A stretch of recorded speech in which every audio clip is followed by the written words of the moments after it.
Hola, le damos la bienvenida a este video sobre la Ley General de Salud. Muchas veces sentimos que la ley es algo que está muy lejos de nosotros, pero la verdad es que está muy relacionada con nuestra labor. Para ejercer cualquier profesión relacionada con la manipulación de alimentos, es necesario conocer y cumplir la Ley General de Salud. En ella se establecen aspectos tan importantes como la forma en que los alimentos deben ser procesados y cuál debe ser la calidad de las materias primas. Uno de los conceptos más importantes de esta ley es la definición de alimento. Según ella, un alimento es toda sustancia o producto natural o elaborado que al ser ingerido por el hombre proporciona al organismo los elementos necesarios para su mantenimiento, desarrollo y actividad, y todo aquel que sin tener tales propiedades se consuma por hábito o agrado. Acabamos de ver la definición que la ley hace sobre los alimentos. Sin embargo, todavía hay otros aspectos que se deben considerar. Por ejemplo, también se considera un alimento a las sustancias que son adicionadas a los alimentos, como los preservantes y los colorantes. Estas definiciones aparecen en el capítulo 1 de la ley. Ahí también podemos encontrar otros conceptos relevantes como el del alimento adulterado y alimento contaminado. Un alimento adulterado es cualquier alimento que cumpla con estas características. A. Que contenga una o varias sustancias extrañas a su composición reconocida y autorizada. B.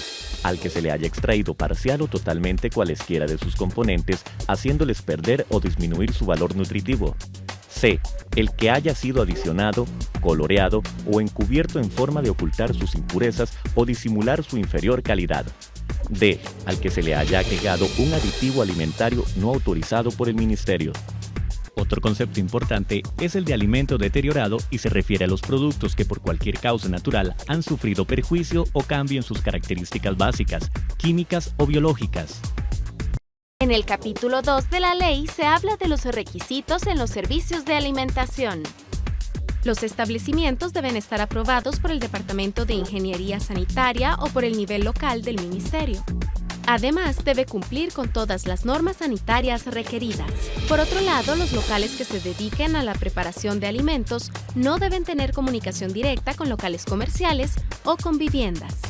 Otros requerimientos de la ley se refieren a la limpieza de los pisos y áreas de trabajo y los materiales de las paredes. Se menciona que no deben ser de materiales porosos. Además, deben limpiarse fácilmente y tener colores claros. Las instalaciones siempre deben contar con facilidades para limpieza personal, como lavamanos cerca de las áreas de producción. Uno de los requisitos más importantes presentes en este capítulo es que los servicios de alimentación al público deben estar diseñados para minimizar la presencia de insectos y roedores. La Ley General de Salud se refiere también a otros aspectos relacionados con la producción y desarrollo de alimentos. Por ejemplo, el capítulo 3 se refiere a los requisitos que deben cumplir los edificios y equipos para la elaboración de alimentos. En ese sentido, está prohibido usar utensilios que contengan o estén hechos de elementos como plomo, cadmio, cobre, zinc y otros elementos que reaccionen químicamente con los alimentos. Por otro lado, el artículo 63 indica que los cubiertos deben suministrarse secos, ya sea dentro de empaques o en dispositivos que permitan asirlos por el mango. En el capítulo 4 de la ley se habla sobre las materias primas usadas en la producción de los alimentos.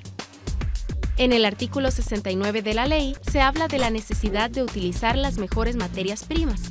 Además, deben provenir de establecimientos debidamente autorizados. Por su parte, el capítulo 5 se refiere específicamente a los requisitos que deben cumplir los manipuladores de alimentos. En este apartado se habla de la necesidad de utilizar siempre el uniforme completo y mantener las más estrictas normas de higiene. Recuerde que el uniforme debe cubrir hasta el antebrazo, se debe usar cobertor de cabello y el color del uniforme debe ser claro. En el capítulo 6 se habla de los permisos y autorizaciones necesarias para el funcionamiento de los establecimientos que preparan alimentos. Se menciona, por ejemplo, que los permisos sanitarios tienen una validez de 1 año. El capítulo 7 de la ley se refiere a las sanciones que deben enfrentar las personas que incumplan con cualquier artículo de la legislación. Si un local de preparación de alimentos incumple con las regulaciones, puede ser clausurado o se puede suspender su permiso de funcionamiento. Hemos llegado al final de este pequeño recorrido sobre la Ley General de Salud. A lo largo de este viaje vimos solo los capítulos y artículos más importantes de la ley. Sin embargo, existen muchas otras secciones y normas que deben seguirse y acatarse. Aparte de estas, existen otras regulaciones que deben acatarse. Por ejemplo, hay todo un capítulo sobre regulación de ferias, turnos y otras actividades públicas al aire libre. Para conocerlas, puede dirigirse al documento completo de la Ley General de Salud que aparece en este curso. No lo olvide, la salud de miles de personas está en sus manos. Hasta pronto.